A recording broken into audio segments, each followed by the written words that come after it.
Amém? E nessa noite eu tenho uma palavra de Deus aos nossos corações. Pregar já não é fácil, e na rua a responsabilidade é maior ainda. Mas eu quero ser fiel àquilo que o Senhor Ele colocou no meu coração, mediante a dois textos bíblicos. O primeiro texto, você vai abrir a sua Bíblia comigo na primeira carta de Paulo a Timóteo, capítulo 2. Vamos ler o versículo 3 e o versículo 4. Primeira carta de Paulo a Timóteo, capítulo 2, e versículo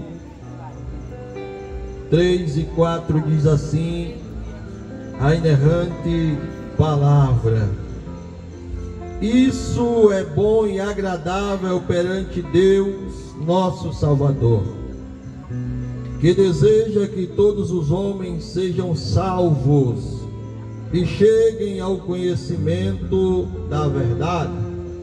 Você vai voltar sua Bíblia para o Evangelho de Jesus, segundo escreveu Mateus. O capítulo é o 7 e o versículo é o 21. Nem todo aquele que me diz Senhor, Senhor, entrará no reino dos céus, mas apenas aqueles que faz a vontade de meu Pai que está nos céus. Aleluia. Eu vou repetir os dois textos. Isso é bom e agradável perante Deus, nosso Salvador, que deseja que todos os homens sejam salvos e cheguem ao conhecimento da verdade. Mateus vai dizer que nem todo aquele que me diz Senhor, Senhor entrará no reino dos céus, mas apenas aquele que faz a vontade de meu Pai que está nos céus. E quem diz amém? Queridos, a temática de hoje ela é uma pergunta a qual o Senhor propôs ao meu coração: por que muitos não serão salvos? O desejo e a vontade eterna de Deus é que toda a humanidade chegue ao conhecimento da salvação. Mas Mateus, antes de Paulo escrever a Timóteo, já tinha dito que nem todo aquele que me diz Senhor, Senhor iria obter ou ter a salvação. A temática de hoje, queridos, é uma grande reflexão. Eu acredito que algum de nós já se fez essa pergunta e disse: por que nem todo mundo vai obter a salvação? Por que nem todo mundo que está dentro de uma igreja vai chegar à eternidade? Por que nem todo mundo que habita na face da terra vai ter o direito de ser salvo? E folheando a Bíblia, eu encontrei algumas respostas porque nem todo mundo vai ser salvo. E eu quero, nesse período de ministração, compartilhar com você algumas verdades, porque, irmãos, nem todo mundo serão salvos. Primeira verdade: porque nem todos serão salvos, porque alguns negam que Jesus é o Cristo. Por isso nem todos serão salvos, porque existem pessoas que negam que Jesus é o Cristo. 1 João capítulo 2 versículo 22: quem é o mentiroso, senão aquele que nega Jesus, que Jesus é o Cristo? Este é o anticristo, aquele que nega o Pai também nega o Filho. Ou seja, não tem como obtermos o privilégio de ser salvos, de chegarmos à eternidade, se não reconhecermos que Jesus Cristo, Ele é o próprio Deus, em essência, em poder, em grandeza e em eternidade. Negar a identidade de Jesus é rejeitar o fundamento da nossa fé, que é a salvação eterna. Existem muitas pessoas que vivem no mundo e não acreditam que Jesus, Ele é o próprio Deus, que não confessa que Jesus é o Cristo. E Paulo vai dizer em Romanos capítulo 10 versículo 9: se você me confessar com a sua boca que Jesus é o Senhor e crer em seu coração que Deus ressuscitou dentre os mortos, você será salvo. Então não tem outro meio, não tem outro caminho, é reconhecer que Jesus é o Cristo para poder chegar na eternidade. E é isso que nós estamos fazendo aqui nessa noite, apresentando a você um Cristo que morreu, mas que ao terceiro dia ressuscitou e hoje está à destra do Pai, intercedendo por nós. Então, Márcio, por que é que muita gente não vai ser salvo? Porque não crê que Ele é o Cristo, que Ele é o Deus. Existem pessoas que, se você chegar para ele e perguntar: você crê no Cristo? Ele vai dizer que não crê. Ele vai dizer que não acredita que existe um Deus, que existe um Cristo. Existem pessoas que se identificam como ateu. Irmãos, e o que me deixa mais preocupado é que sem esse Cristo que ele não crê, ele não anda, ele não se alimenta, ele não enxerga, ele não escuta. Você só está me ouvindo nessa noite porque existe alguém na eternidade que existe e está cuidando de você. E quero lhe dar informação, e se você não acredita nele, meu irmão, infelizmente a eternidade não te espera. Mas existe outro lugar de tormento aguardando para aqueles que não acreditam que Jesus é o Cristo.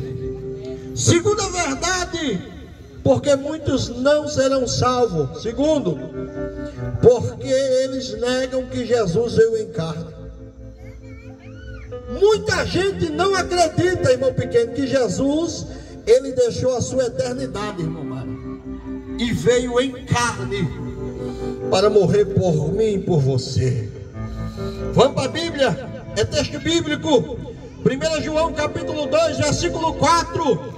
Vocês podem reconhecer o Espírito de Deus deste modo: todo espírito que confessa que Jesus Cristo veio em carne procede de Deus. Quem não crê, quem não acredita que Jesus veio em carne por obra do Espírito Santo, nascendo assim de Maria, uma virgem, ele não vai obter a salvação. Mas quem acredita que ele nasceu por obra do Espírito Santo, que veio, andou no meio daquela multidão que o cercava, morreu e ao terceiro dia ressuscitou, os céus estão abertos esperando por você. Só quem acredita e veio para a rua nessa noite declarar que Jesus veio em carne, levante a sua mão e adore a Ele. Tem mais, tem. 2 João, versículo 7 vai dizer: de fato, muitos enganadores têm saído pelo mundo, os quais não confessam que Jesus Cristo veio em corpo. Tal é enganador e o anticristo. Tem muitos irmãos que não acreditam, que não confessam que Cristo deixou a sua eternidade e habitou entre nós. Tem mais? Tem. João capítulo 1 versículo 14: aquele que é a palavra tornou-se carne e viveu entre nós, vimos a sua glória, glória como do unigênito vindo do Pai, cheio de graça e de verdade. Porque ele veio cheio de graça e de verdade, ele veio cheio de graça para abraçar o vazio pecador, ele veio cheio da verdade para libertar da mentira. Esta é outra razão pela qual muitos não serão salvos, porque negam a encarnação de Jesus, ou seja, a sua vinda aqui na terra como homem. E quem assim nega, me perdoe a franqueza, não vai obter a salvação. Tem mais texto? Tem, irmãos. Paulo vai dizer em Filipenses: seja a atitude de vós a mesma de Cristo Jesus, que mesmo sendo Deus, não teve por usurpação ser igual a Deus, antes esvaziou-se de si mesmo, ou seja, deixou a sua glória, deixou a sua eternidade. Irmão, parece até algo difícil de entender, de colocar na mente. Alguém deixar a eternidade, deixar a glória, para vir morrer pela uma raça ruim que somos nós, pelo povo pecador que somos nós, pelo povo falho que somos nós. Mas Jesus fez isso por mim, por você que está na sua casa me escutando. Ah, Márcio, mas eu tomo cachaça. Ele te ama do mesmo jeito. Ah, Márcio, mas eu vivo num mundo de farra. Ele abomina a farra, ama a tua alma e quer mudar a tua vida, porque Ele é Deus. Queridos, quem não acredita que Jesus encarnou-se em homem, está difícil de obter a salvação, está difícil de obter a eternidade. Eu creio e acredito, irmãos, que ele não teve dificuldade nenhuma em dizer assim: ó, pai, eu vou deixar tudo aqui e vou lá morrer pelo aquele povo, mesmo sabendo de tudo, que seria negado, que saía traído, que seria traído, que iria ser trocado por um bandido como era Barrabás, mas mesmo assim ele veio em forma de homem e morreu. João 3,16 vai dizer: porque Deus amou o mundo de tal maneira que pegou o seu Filho unigênito, para que todo aquele que nele crê não pereça, mas tenha a vida eterna. Entenda uma coisa: Deus pegou o que ele tinha de mais precioso, que era o seu Filho, e doou por mim e por você. É difícil, né, irmãos, entender? Mas isso é verdade, é bíblico. É por isso que muitos não vão ser salvos, porque negam que Jesus deixou a sua glória para morrer pela humanidade pecadora. Márcio, por quem Jesus morreu? Jesus morreu pelos prostitutos. Que é isso, Márcio? Foi. Jesus morreu e ressuscitou ao terceiro dia pelos viciados. Foi. Jesus morreu e ressuscitou. Todos nós que aqui estamos hoje tínhamos um passado. Tem gente aqui, irmão, que vivia na cachaça. Tem gente aqui que vivia na farra. Tem gente aqui que não perdia um forró, que não perdia uma festa. Mas quando Jesus morreu e ressuscitou ao terceiro dia, decretou a falência do inferno e disse: ele é meu, ela é minha. Eu vou mudar a vida dela, eu vou mudar a vida dela, para você andar em novidade de vida. E hoje não vivemos mais nós, mas Cristo é quem habita em todo o nosso ser. Essa é a segunda verdade. Terceira verdade: porque muitos não serão salvos. E essa é pesada. É porque muitos estão seguindo os caminhos do mundo e não os caminhos de Cristo. Mas você está doido, pregador? Como é que pode eu viver no mundo e não seguir o curso desse mundo? Você pode até trilhar os caminhos que te conduzem a alguma localidade, mas espiritualmente falando, você não pode andar segundo o curso desse mundo. Você não pode colocar os rudimentos, os prazeres deste mundo acima do que Deus tem reservado para você.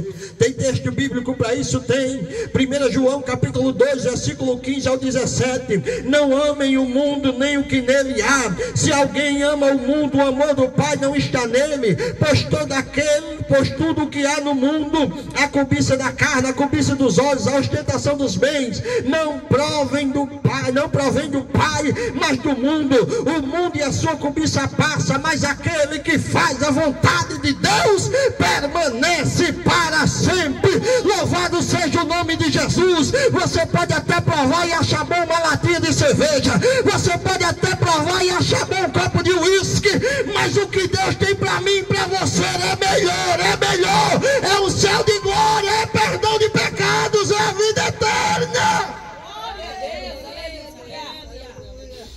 Irmãos, não amar o mundo é não viver de acordo com o mundo. Não amar o mundo é não viver sendo dominado pelos rudimentos do mundo. Tem pessoas, irmãos, que são dominados pelo que o mundo oferece. Tem pessoas que não conseguem viver sem uma festa secular. Tem pessoas que não conseguem viver sem o prazer do cigarro, sem o prazer da mentira, sem o prazer da idolatria, sem o prazer da prostituição, sem o prazer da lascívia, sem o prazer da luxúria. Mas nós que aqui estamos nessa noite, largamos tudo isso para tentar fazer a vontade de Deus. Tem mais, Tiago capítulo 4, versículo 4. Olha como ele trata aqueles que amam o mundo. Adúlteros, vocês não sabem que a amizade com o mundo é inimizade contra Deus? Quem quer ser amigo do mundo constitui-se inimigo de Deus. Ah, mas eu vivo no mundo. O resto, não pense assim, querido. Deus tem o melhor para mim e para você. Está na hora de mudarmos esse pensamento, de acharmos que o mundo vai nos levar a algum lugar. Muitos não serão salvos, pois preferem seguir o curso desse mundo ao invés de seguir a Cristo. Quantos nesse momento estão sentados em uma mesa do bar? Quantos nesse momento estão nos prostíbulos? Quantos nesse momento estão vivendo de acordo com a droga, de acordo com os vícios? Mas Jesus está disposto a nos dar vida e vida abundante. Nós vivíamos no mundo, mas Ele nos arrebatou do mundo para viver uma nova vida. E Ele vai dizer por intermédio de Paulo que aquele que está em Cristo não é na igreja evangélica. Que é isso? Mas você está na igreja evangélica? Não é na igreja católica, não é no Mosmo, não é no seguindo Allan Kardec, não é seguindo Ellen White, é estando em Cristo. Porque tem muita gente que está dentro de uma igreja, mas não está em Cristo. Tem muita gente que está num culto, mas não está em Cristo. Mas a Bíblia diz que aqueles que estão em Cristo, nova criatura é. As coisas velhas se passaram, eis que tudo se fez novo. É por isso que nós estamos aqui nessa noite.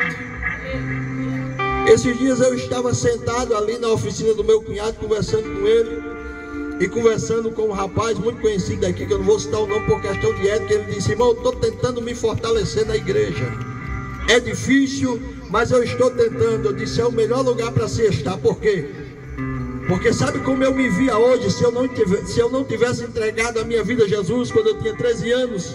Talvez eu tivesse igual os meus irmãos, alcoólatra, sem conseguir levar nem a comida para a boca, sendo escravo de Satanás e de 1 litro de cachaça. Mas Jesus olhou para mim quando ninguém queria olhar. Jesus me valorizou quando ninguém me valorizou, e disse: Márcio, eu preciso investir em você, eu preciso mudar a tua vida. Bendito seja Deus. Irmão, deixa eu lhe dizer uma verdade. Quem não consegue dizer não a uma dose de cachaça é escravo dela. Quem não consegue dizer não a 1 litro de uísque, ele é escravo do litro de uísque. Ele é escravo dele, é cavalo de Satanás. Mas eu bebo quando eu quero. Ah, não, irmão. Vamos adiante, para nós ganharmos tempo. Quarta verdade: porque muitos não serão salvos. Sabe por que muitos não serão salvos? E isso é nítido. É porque estão ensinando hoje em dia que os mandamentos de Deus não são mais obrigatórios. Tem muita gente ensinando por aí: que a Bíblia é velha, é coisa do passado. Que os mandamentos não existem mais.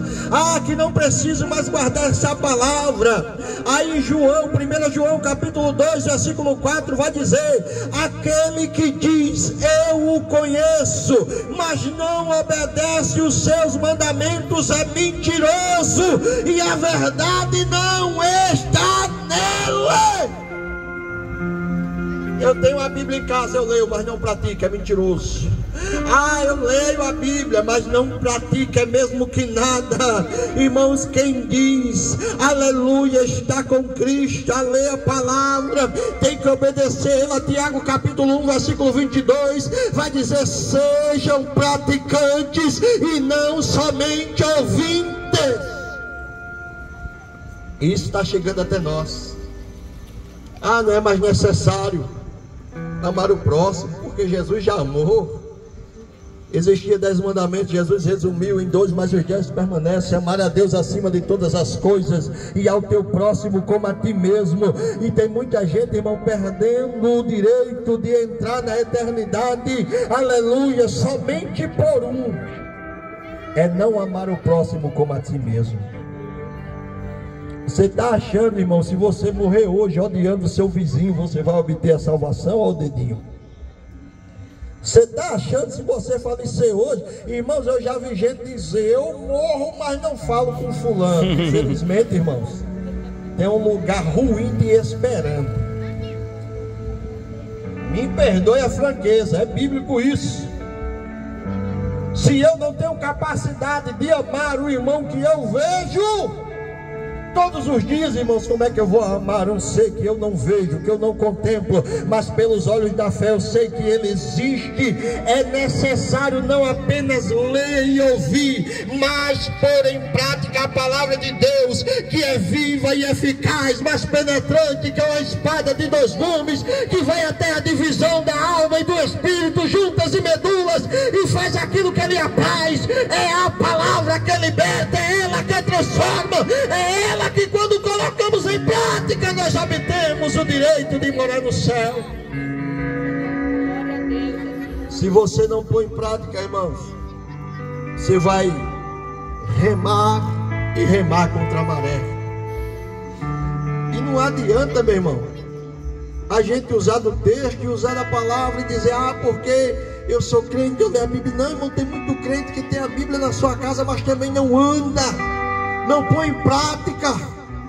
Isso é uma palavra para a rua e é uma palavra para nós.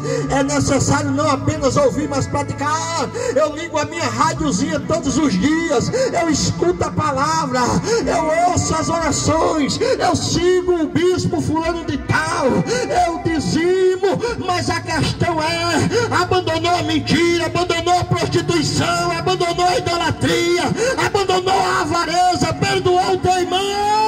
Se você não fez nada disso, é sacrifício de tolo, está remando contra a maré. Mas se a tua vida foi moldada, transformada, restaurada, há um lugar melhor te esperando. Aleluia, glória a Deus. É necessário não apenas ler, mas também pôr em prática. Ler, qualquer um lê, pastor. Tem tanta gente aí que odeia a Deus decretado, mas que lê a palavra, que não crê em Deus, mas lê, mas não põe em prática. Para ser salvo, é necessário ler e praticar a poderosa palavra. Estou encerrando. Quinta e última verdade, porque muitos não serão salvos. E essa, irmão, tem chegado até nós, porque muitos acreditam que podem pecar e permanecer em comunhão com Deus e seus irmãos.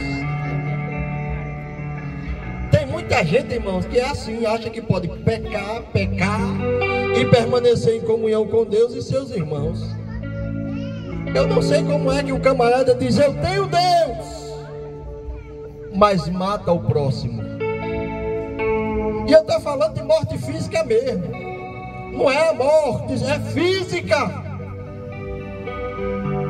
Eu não sei como é que o camarada diz que tem Deus e deseja o mal ao seu próximo, faz oração contrária para que seu irmão não prospere, que seu irmão não vença na vida. Mas, irmãos, é necessário mudar. 1 João capítulo 1 versículo 5 ao 7, essa é a mensagem que dele ouvimos e transmitimos a vocês: Deus é luz, nele não há haverá trevas alguma, se afirmarmos que temos comunhão com Ele. Aleluia, irmãos, é forte. Se afirmarmos que temos comunhão com Ele, mas odiamos os nossos irmãos e não praticamos a verdade, nós estamos em trevas. E no verso 7 ele vai dizer: se porém andarmos na luz como Ele na luz está, temos comunhão uns com os outros, e o sangue de Jesus, seu Filho, nos purifica de todo pecado. Aí como é que dissemos: eu ando na luz, eu sou crente, eu faço a vontade de Deus, e odiamos o nosso irmão, continuamos com atitudes de trevas? Mas eu quero enaltecer e louvar a Deus, que mesmo com nossas falhas, para você que nos escuta nessa noite, aqui não tem ninguém perfeito, aqui não tem ninguém que não erre, aqui não tem ninguém que peque. Pecamos todos os dias, por gesto, obras, palavras, atitudes e pensamentos. Pecamos, mas o pecado não mais nos domina. Jesus nos ensinou a olhar para o pecado e dizer: ó, não,